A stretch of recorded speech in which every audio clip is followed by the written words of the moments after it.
Oi, seja muito bem-vindo. Está começando mais um episódio do nosso Pós Saúde, podcast sobre temas em saúde, um projeto de extensão da UEPB Campus 8, preparado com muito cuidado para a discussão e ensino no geral sobre temas importantes para a saúde. Então, se prepara e vamos juntos iniciar mais um grande aprendizado. Eu me chamo Ana Júlia, aluna do terceiro período, e esse é o Pós Saúde. O tema de hoje será a adoção de hábitos saudáveis e iremos entrevistar a nutricionista da UFCG, Emily Lohane. Boa tarde, Emily. Gostaria de nos dar algumas considerações iniciais? Tudo bem? Nutricionista graduada pela Universidade Federal de Campina Grande, UFCG. Gostaria de iniciar, primeiramente, agradecendo a oportunidade, esse convite maravilhoso, e espero muito contribuir hoje com esse podcast, podendo levar um pouquinho sobre tudo aquilo que eu sei para outras pessoas. Muito obrigada. Então, vamos começar com uma pergunta de introdução, né? Para começar a entender a importância dos hábitos saudáveis. O que você exatamente definiria como hábitos saudáveis, né? Além do senso comum, de que é só comer bem, fazer exercício. Porque as pessoas realmente só pensam que hábito saudável é só isso, mas é realmente só isso? Não, então, Ana Júlia, os hábitos saudáveis, eles são hábitos que são construídos durante a nossa vida, a nossa rotina, durante todo o dia. E não são hábitos que são exatamente focados na questão da alimentação, mas são hábitos que promovem, além disso, bem-estar físico, emocional, psicológico e todo um outro universo de bem-estar para o indivíduo. Não é apenas a alimentação, todo hábito que agrega ao indivíduo, ele é um hábito saudável. Então, precisa fazer realmente bastante exercícios por semana, encontrar um hobby, né, para cuidar da saúde mental, é sempre importante isso, né? Fazer algo assim que a gente goste, que a gente se sinta bem, já é um hábito saudável. Algo que nos promova ali um senso de quem nós mesmos somos, né? Isso também é um hábito saudável a ser construído em cada um de nós. Certo. Então, vamos seguir para as perguntas feitas pelos seguidores, né, que fizeram pelo Instagram. Muito obrigada, né? Então, vamos começar com uma das mais perguntadas, né? Que é como ter hábitos saudáveis na alimentação. Como a senhora disse, sabemos agora, né, que hábito saudável não é só realmente a alimentação, né? Mas como ter hábito saudável na alimentação? Bom, na alimentação, nós recomendamos alguns hábitos que podem ser incluídos de forma contínua, né, ali no dia a dia, que são hábitos simples, como por exemplo, tomar mais água, a hidratação é algo muito importante, evitar ali o consumo exagerado de ultraprocessados, manter uma regularidade em atividade física, além também de respeitar o seu próprio corpo, sinais de fome, sinais de saciedade, entender ali o seu corpo, o seu organismo, como ele funciona, é um hábito saudável. Você se conhecer, então, já é um hábito saudável para nós, como indivíduos, como sociedade no geral. A senhora disse sobre de perceber quando o seu corpo passa fome e essas coisas, né? Então eu vou puxar mais uma outra pergunta, que é sobre o déficit calórico. O déficit calórico é saudável?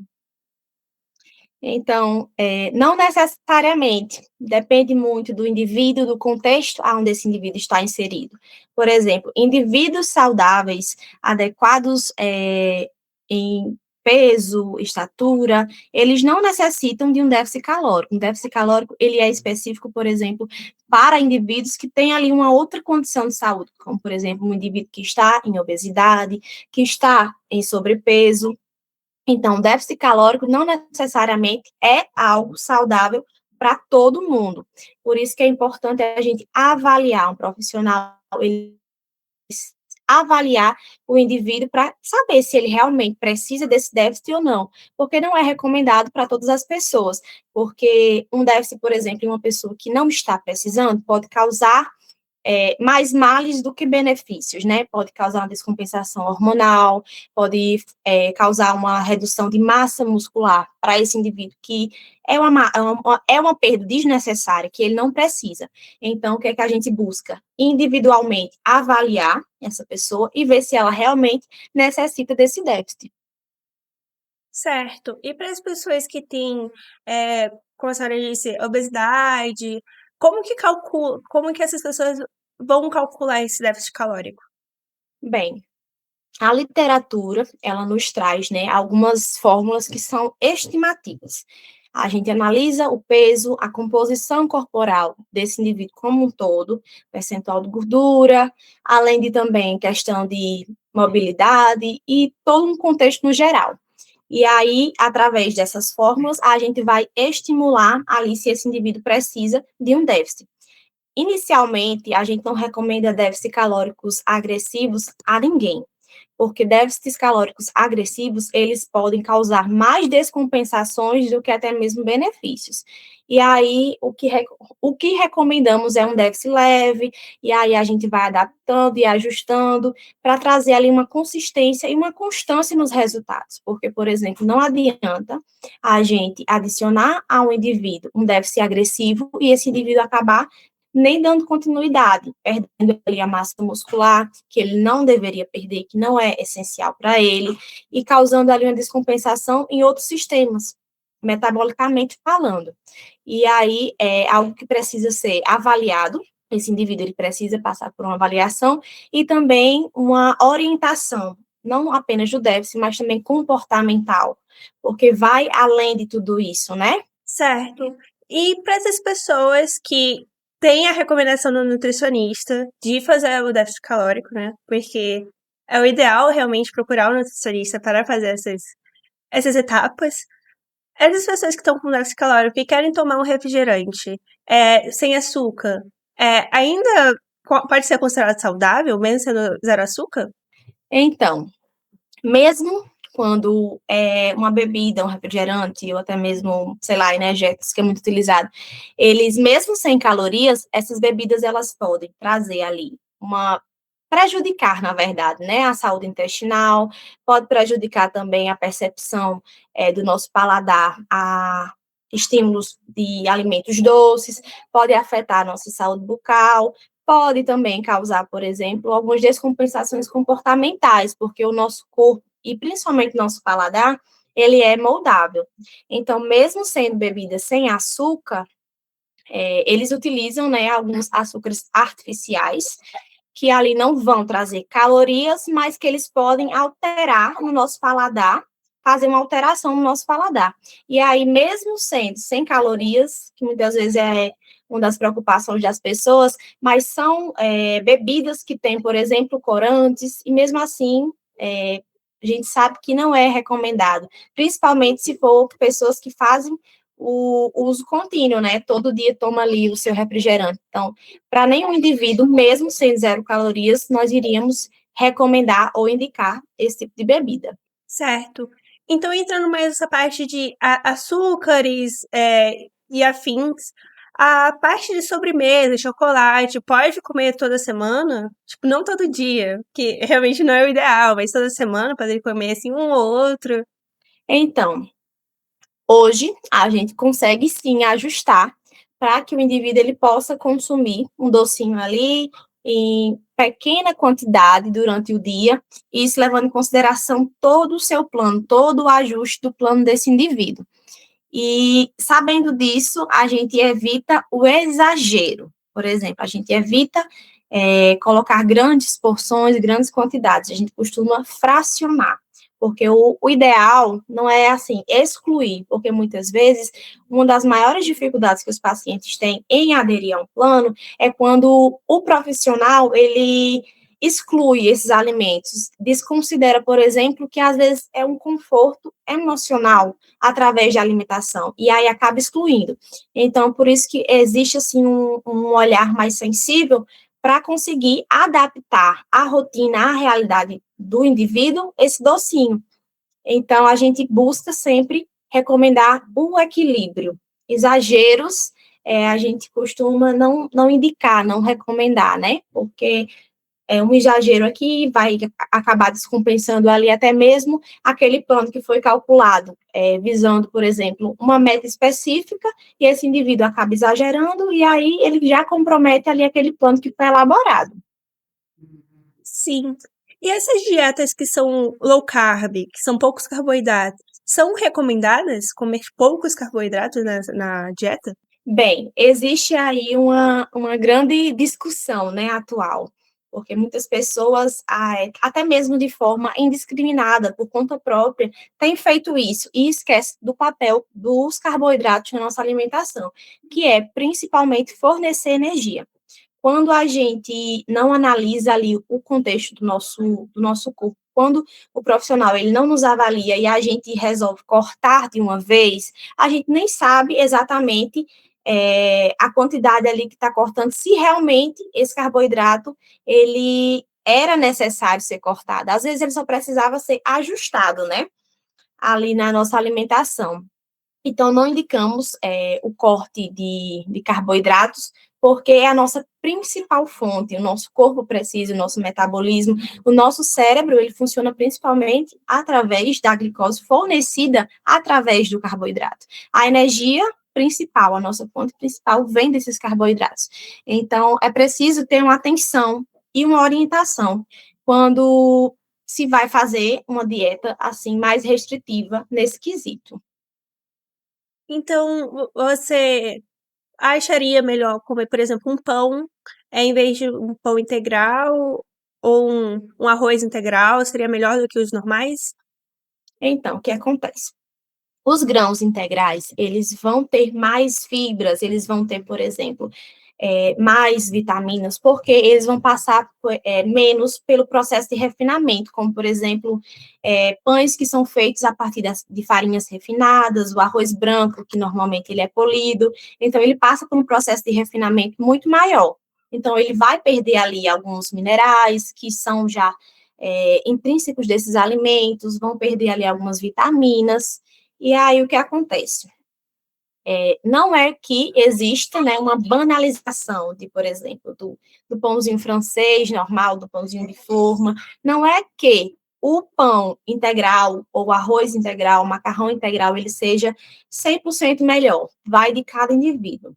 Por exemplo, pães integrais, alimentos que tenham mais fibras integrais, eles são essenciais, são mais recomendados, assim, para pessoas que têm problemas, por exemplo, como diabetes, que precisam ali ter uma conduta mais rigorosa nessa questão dos carboidratos, para pessoas também que têm alguns problemas intestinais, como, por exemplo, constipação. As fibras presentes nesses alimentos integrais são melhores e benéficas para esses indivíduos. Então, cada caso é um caso. Na nutrição, eu tinha uma professora que costumava dizer que tudo depende. Depende de quem? Depende do indivíduo. Depende para qual finalidade, tá certo? Certo. E as gorduras, então, deve acontecer a mesma coisa, né? Porque a gente sabe que tem gorduras boas e gorduras ruins, mas deve seguir pelo esse mesmo raciocínio. Isso, exatamente. As gorduras boas são aquelas gorduras naturais, e não aquelas que passam pelo processo de refinamento, como é, por exemplo, óleo de soja, óleo de girassol. Mas a gente sabe também que existe ali uma questão de moderação, né? Não existe uma indiscriminação para o consumo de gorduras, não é que seja proibido, com certeza não, mas existe ali a finalidade. Você está usando essa gordura para quê? Frituras, por exemplo, né, que é algo muito comum, que as pessoas gostam bastante, é da questão da fritura. Mas aí a gente tem que ter cuidado com que frequência essa pessoa está consumindo esse alimento frito, tem essa necessidade, tem como substituir, tem como adaptar para outra gordura. No caso de gorduras saturadas, né, que são gorduras mais prejudiciais para o nosso organismo. E aí tem as gorduras boas, como você citou inicialmente, que são aquelas gordurinhas que já estão ali nos alimentos, como, por exemplo, nas oleaginosas, castanha, amendoim, até mesmo no abacate, que é uma das frutas que tem uma composição muito boa em gorduras boas, né? E aí, tudo que nós recomendamos é equilíbrio. Equilíbrio. Certo. Agora que entrando nessa questão de alimentos em si, teve uma pergunta no Instagram sobre por que certos alimentos dão azia. Tipo, por exemplo, tem gente que tem muita azia com cebola crua, azia com maçã, eu já vi gente. Por que esses alimentos podem dar azia? Então, deixa eu falar aqui de uma experiência pessoal minha mesmo sobre a questão da maçã. Eu realmente tinha muita azia quando eu comia maçã, tipo, quando eu comi a fruta isolada, somente a maçã. A maçã, ela tem um ácido málico, que ele é um ácido que ele estimula a produção do ácido gástrico, aquele ácido lá do nosso estômago que participa ali na digestão. E aí, por isso que se você comer uma maçã pura, ela vai estimular ali a produção do ácido gástrico, que é justamente o que vai causar a azia. Só que tem outros alimentos, né? E depende também da tolerância das pessoas. Tem pessoas que realmente, como você disse, vai ter mais azia a cebola, a alho, a tomate, chocolate, alimentos cafeinados, refrigerantes também. E essa azia, ela acontece porque alguns desses alimentos, eles estimulam essa produção do ácido gástrico. E aí, esse ácido gástrico, ele volta, né, que é o que a gente chama de refluxo, ele acaba ficando aqui na parede do esôfago, causando essa pirose, essa ardência, esse desconforto.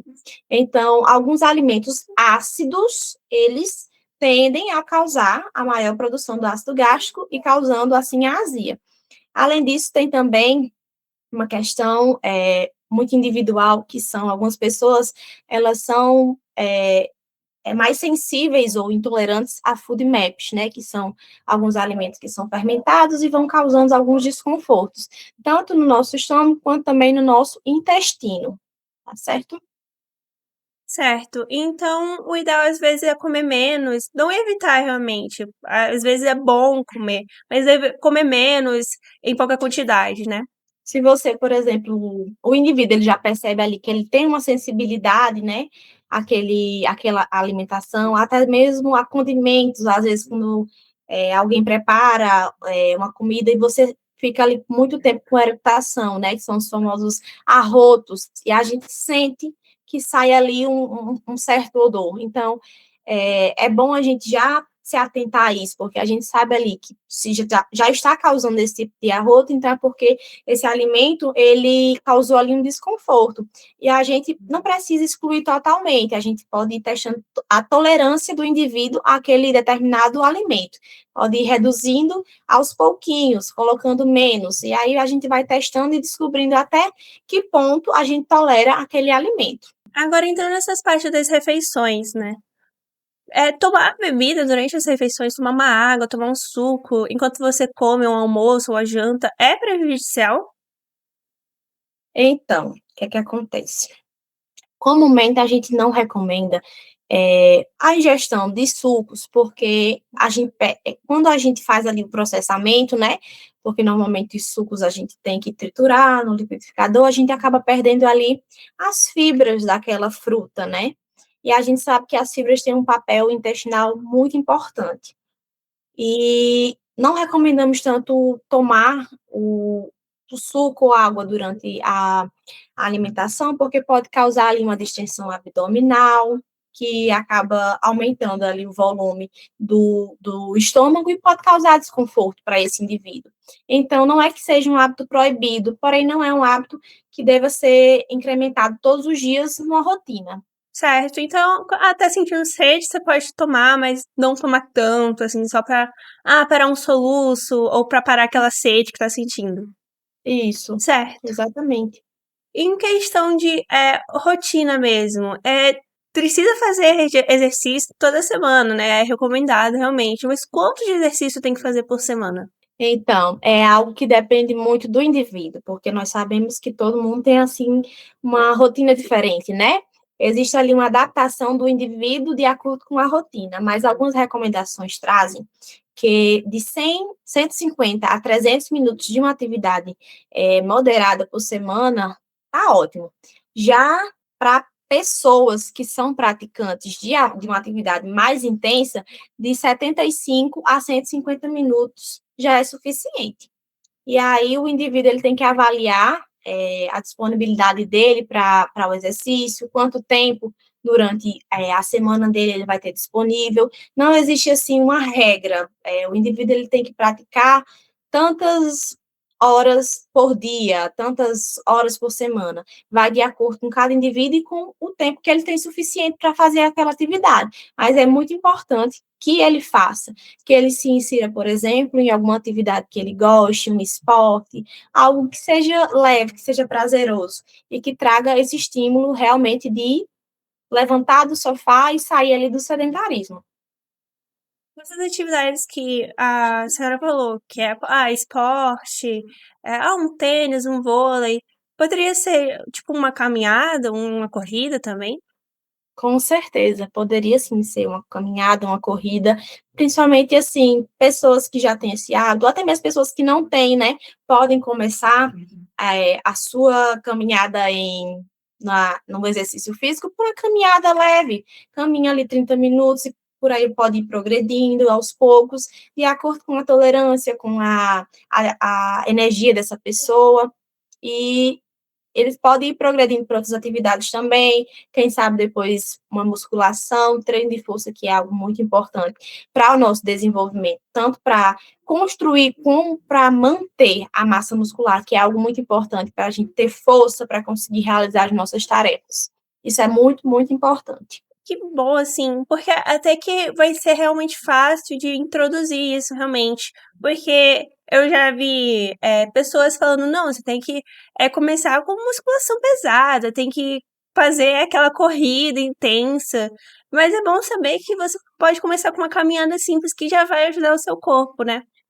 De uma forma constante, você pode fazer todo dia um pouquinho, porque às vezes a gente sabe que nem todo dia a gente está com a mesma disposição, mas se você já fizer ali seus 20, 30 minutos por dia, tá ótimo, vai começando, vai progredindo, e aí você vai ganhando gosto pela aquela atividade, e se você quiser incluir outros esportes, e se depois você quiser ingressar aí numa academia, fazer um treino de força, tudo certo.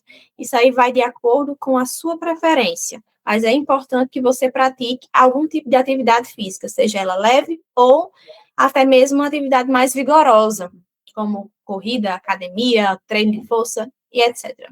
Agora uma última pergunta feita pelos seguidores, né, quais primeiros passos que recomendo para alguém que não possui hábitos saudáveis? A gente já falou sobre, sobre alimentos, né, sobre exercício que pode começar leve, mas quais são realmente os primeiros passos, assim, o que a senhora recomenda? Bem, eu recomendo para quem quer realmente iniciar hábitos saudáveis, construir uma rotina saudável, liste. Primeiramente, você vai pegar uma canetinha, o seu papel, e você vai listar algumas metas. Metas simples, metas que são realmente possíveis de você conseguir fazer. Pode ser começar hidratando-se mais, tomando mais água durante o dia, iniciando realmente alguma atividade física que você goste, reduzindo ali o consumo de ultraprocessados, como por exemplo iogurtes, que são adicionados de açúcares, bebidas lácteas, que também tem muito açúcar, industrializados como um todo, né? Por exemplo, frituras, hambúrgueres, você já pode ir reduzindo. Vou tomar um refrigerante uma vez na semana ou duas vezes na semana, e aí você vai adaptando o seu corpo a tudo isso, e você pode ir reduzindo.